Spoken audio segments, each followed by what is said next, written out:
Hello students, how are you? Welcome back to Pathway school online tutorials. Okay class, हम लोग chemistry के 3 chapters कर चुके हैं। अब हमारे पास है केमिस्ट्री का 4th chapter, that is structure of atom. Atom का स्ट्रक्चर। वैसे तो प्रीवियस चैप्टर में हम लोग इसके बारे में थोड़ा बहुत पढ़ चुके हैं, इनफैक्ट थोड़ा नहीं काफी कुछ पढ़ चुके हैं। अब थोड़ा सा और पढ़ लेते हैं इसके बारे में।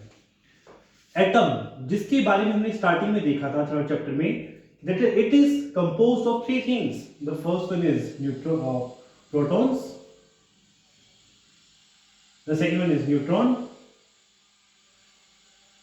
and the third one is electrons.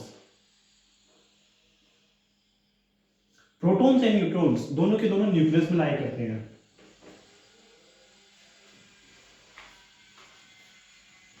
And electrons उसके अराउंड रिवॉल्व कर रहे होते हैं।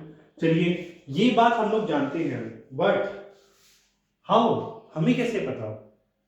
हमें पता है क्योंकि बुक्स में लिखा हुआ है, बट वो बुक्स में वो बात आई कहां से? क्योंकि for the very first time किसी ने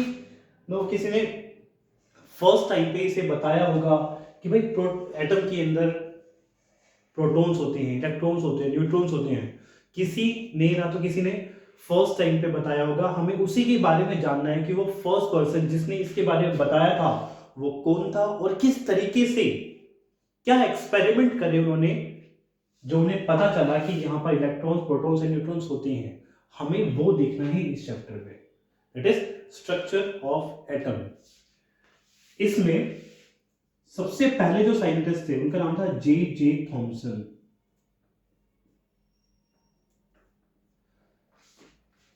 केमिस्ट्री की दुनिया बदलने वाले यही जे जे थॉमसन थे। हम आज जो भी कुछ पढ़ते हैं केमिस्ट्री में, जितने भी एलिमेंट्स का हम यूज करते हैं, मेटल्स, नॉन मेटल्स या फिर कुछ भी है, वो सब कुछ पॉसिबल हो पाया इनकी वजह से, क्योंकि इन्होंने ही बताया था इलेक्ट्रॉन्स के बारे में। इन्होंने एक बहुत सिंपल सा एक्सपेरिमेंट किया, बहुत सिंपल एक्सपेरिमेंट। इन्होंने एक डिस्चार्ज ट्यूब ली, छोटी सी। He took a discharge tube. This is a tube in which a gas is filled. कोई भी गैस ले सकते हैं, gas is filled. He connected this discharge tube with a battery.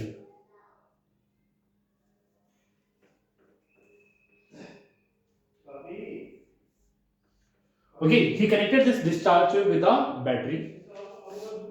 और यहां पर उन्होंने लगाया एक वैक्यूम पंप।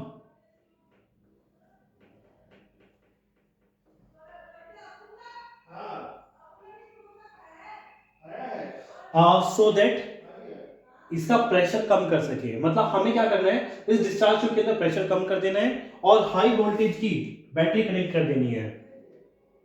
गैस, चलिए ठीक है, सब कुछ सेटअप हो गया। देखिए, पॉजिटिव टर्मिनल से जो कनेक्टेड होता है आपके पास, जो इलेक्ट्रोड कनेक्ट होते हैं उसे हम बोलते हैं एनोड, और जो नेगेटिव से कनेक्ट होते हैं उसे हम बोलते हैं कैथोड। हम ही जानते हैं।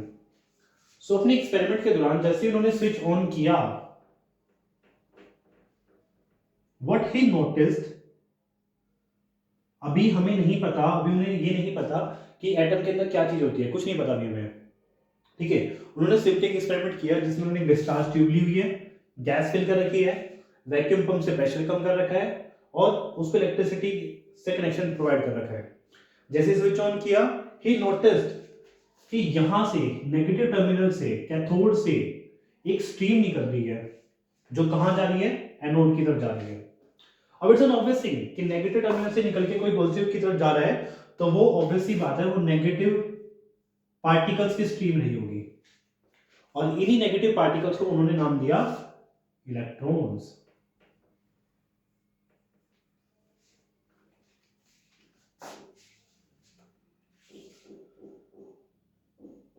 ओके स्टूडेंट्स, तो कुछ इस तरह से हुई थी इलेक्ट्रॉन की discovery.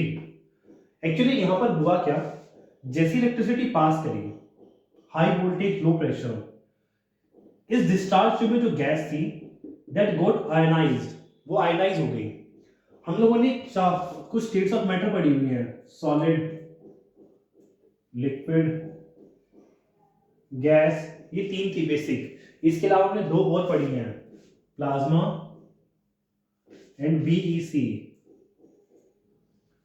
Bose Einstein condensate and plasma super energetic particles, जो क्या होते हैं, नॉर्मली एटम ही होते हैं। एटम में से जब इलेक्ट्रॉन्स बाहर निकल जाता है तब हम उसे क्या बोलते हैं, प्लाज्मा बोलते हैं।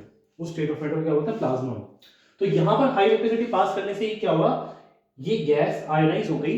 इसकी जो एटम्स है उसमें से इलेक्ट्रॉन्स निकल के बाहर चले गए। बाहर कैसे, और वो स्ट्रीम बन करके चले गए कहां की तरफ, कैथोड से निकले एनोड पे जाने लगे, और इस स्ट्रीम का नाम रखा गया कैथोड रेज, क्योंकि वो कैथोड से निकलते थे और एनोड की तरफ जाती थी। और वो किसकी स्ट्रीम थी, negatively charge particle, that is electron की वो स्ट्रीम थी। सो कुछ इस तरह से जे थॉमसन ने इलेक्ट्रॉन्स की डिस्कवरी की थी। आई होप आप सभी को ये टॉपिक क्लियर होगा। It is quite an easy experiment. सिर्फ दिखने में या बोलने में, आप लोग अगर इसे करने लगेंगे तो आप पॉसिबली पहली बार में तो नहीं कर पाओगे, इवन मल्टीपल ट्रायल्स में भी नहीं कर पाओगे, क्योंकि थोड़ा सा मुश्किल है। बट हाँ, अगर आपके पास सही इक्विपमेंट्स हो तो आप ये कर सकते हैं। इसी चीज का यूज एक टाइम पे बहुत ज्यादा हुआ था टीवीज में।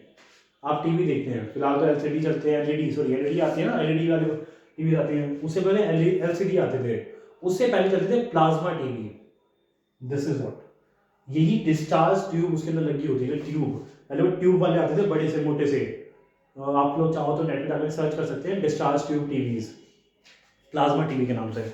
ओके, ठीक है। ये था जे थॉमसन का एक्सपेरिमेंट, डिस्चार्ज ट्यूब एक्सपेरिमेंट, जिसमें उन्होंने इलेक्ट्रॉन्स की डिस्कवरी की थी। He discovered, not invented, always remember. अब सेकंड साइंटिस्ट के बारे में बात करते हैं, जिनका नाम है ई गोल्डस्टीन, जिन्होंने प्रोटॉन्स की डिस्कवरी करी। ई Goldstein, who discovered protons. Same experiment.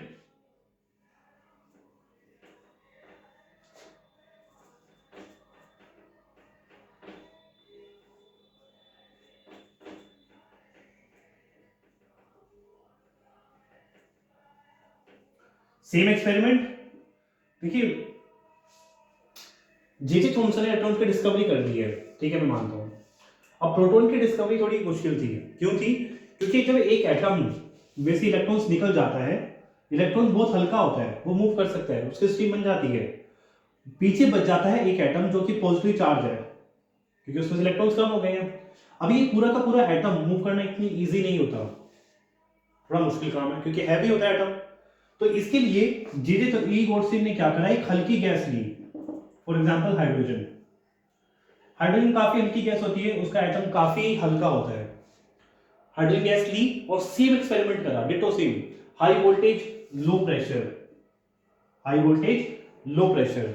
जैसे उन्होंने एक्सपेरिमेंट करा, जैसे उन्होंने स्विच ऑन करा, ही नोटिस कि नेगेटिव स्ट्रीम के साथ साथ एक और स्ट्रीम है जो एनोड से निकलती है और कैथोड की तरफ जा रही है, यानी कि पॉजिटिव टर्मिनल से निकल रही है और नेगेटिव टर्मिनल की तरफ जा रही है।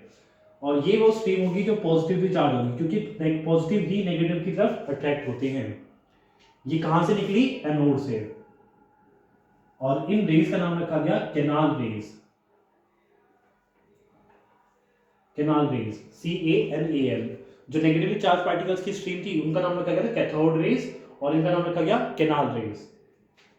और यही क्या थे, प्रोटॉन्स की डिस्कवरी हुई, क्योंकि पॉजिटिव चार्जेस जा रहे हैं कहां से? पॉजिटिव टर्मिनल से नेगेटिव टर्मिनल की तरफ जा रहे हैं। सो ठीक है स्टूडेंट्स, आई होप आपको ये टॉपिक क्लियर होगा। सो आप अपना नाम मेंशन करना ना भूलें कमेंट सेक्शन में। अगर आप नए हैं तो प्लीज सब्सक्राइब जरूर करना। Thank you.